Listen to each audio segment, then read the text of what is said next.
Сәлем достар, мен бүгін қазіргі кездегі сұранысқа ие пирогымыздың бірі маквой пирогтың оригинал рецептімен бөліскім келіп отыр.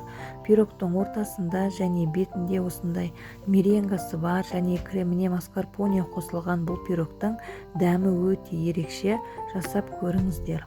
Алдымен ыдысымызға жұмсақ сары майымызды, қантымызды және 2 жұмыртқамызды салып, жақсылап араластырып аламыз.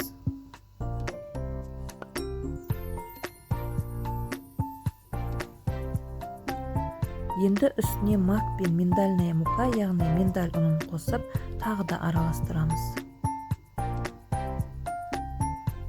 Міне біз араластырып алдық. Енді үстіне ұнымыз бен 1 шай қасығы разрыхлитель, яғни қобыстықшымызды салып, араластырып, жұмсақ қамыр жасаймыз.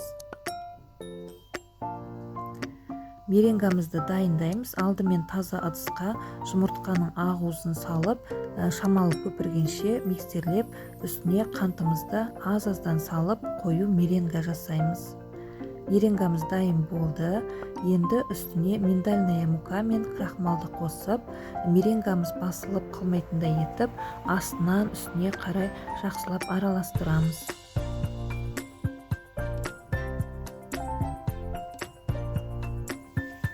Енді қамырымызды жаямыз.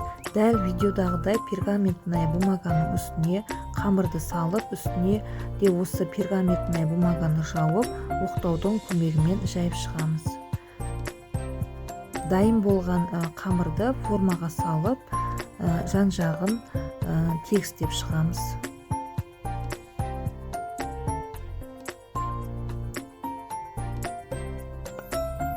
Енді үстіне меренгамызды құйып, жақсылап тегістеп, кез келген жидекті дәл видеодағыдай етіп салып, мендегі құлпынай мен вишня 180 градуста шамамен 20-25 минуттай пісіреміз. Енді кремімізді дайындаймыз. Ол үшін ыдысымызға маскарпоне мен қантымызды араластырып, үстіне салқын сливкиді құйып, крем дайындаймыз.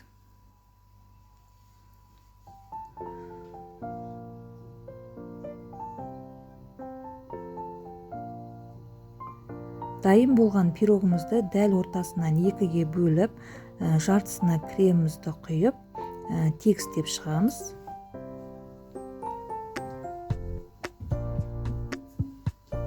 Енді қалған жартысын дәл видеодағыдай крем жағылған пирогтың үстіне қоямыз.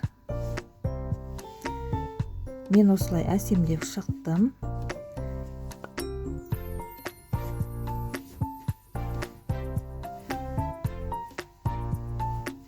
Міне бізде осындай керемет пирог шықты.